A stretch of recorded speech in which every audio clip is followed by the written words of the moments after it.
কবিতাৰ শিৰোনাম মমতাৰ চিঠি। কবি হেম বৰুৱা। মৰমৰ এয়া মমেডাল জ্বলাই লৈছোঁ। আজি বহু দিনৰ মূৰত তোমালৈ চিঠি লিখোঁ বুলি।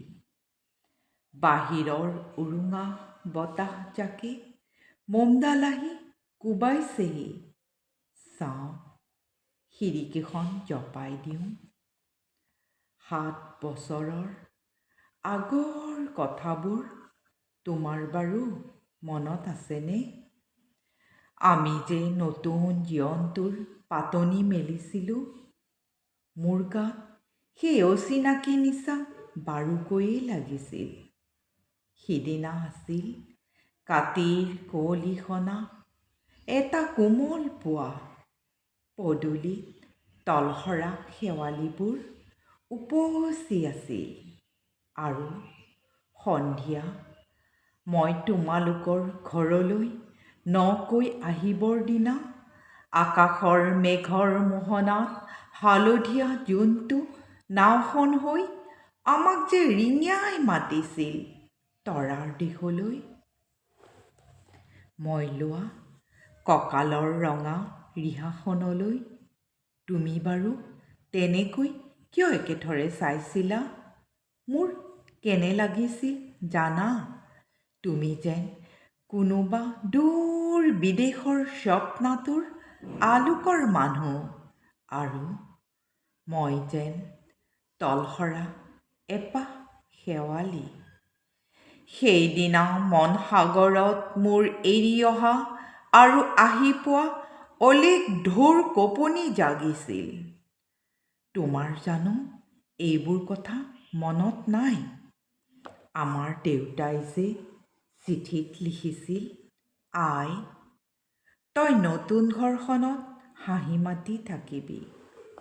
এইবোৰ 7 বছৰৰ আগৰ কথা। মোৰ যে সকলোবোৰ পুৰাণৰ সাধু যেন লাগে। জেঠমহীয়া দেউতাৰ বছৰেকীয়া হৈ গ'ল। তোমাৰ বাবুল এতিয়া বৰটো হৈছে। তাৰ ওপৰৰ পাৰিত এধানমানি ডালিমগুটি যেন দাঁত অকণি গজিছে।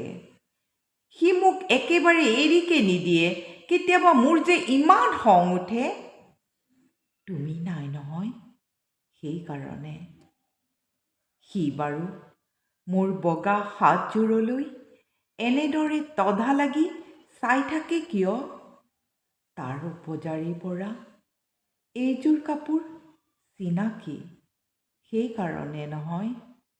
বাবুল এতিয়া বৰটো হৈছে, বুজিছা? আৰু ডাঙৰ হ'লে স্কুলত তাক নাম লগাই দিম। স্কুলত থকা সেই সময়খিনি মোৰ যেন বুকুখন তেনেই উদং হৈ থাকিব ভাই। আৰু কি লিখিম? বিশেষ একো নাই। মোৰেই শপত, তুমি যিদিনা উলটি আহিবা মোক আগতীয়াকৈ জনাবা দেই। মই ভোগদৈয়েদি ভটিয়াই গৈ বুঢ়া লুইতৰ বুকুৰ পৰা তোমাক ৰিঙিয়াই মাতিম। তুমি যিদিনা উলটি আহিবা মোক আগতীয়াকৈ জনাবলৈ নেপাহৰিবা দেই। মৰম ল'বা। ইতি তোমাৰ মমতা। পুনঃ এইবাৰ বুজিছা, মাঘৰ বিহুৰ মেজিৰ জুইকুৰা বৰ ৰঙাকৈ জ্বলিছিল। আমাৰ আইতাৰ কলি ছাগলীজনীৰ 2টা পোৱালি জগিছে।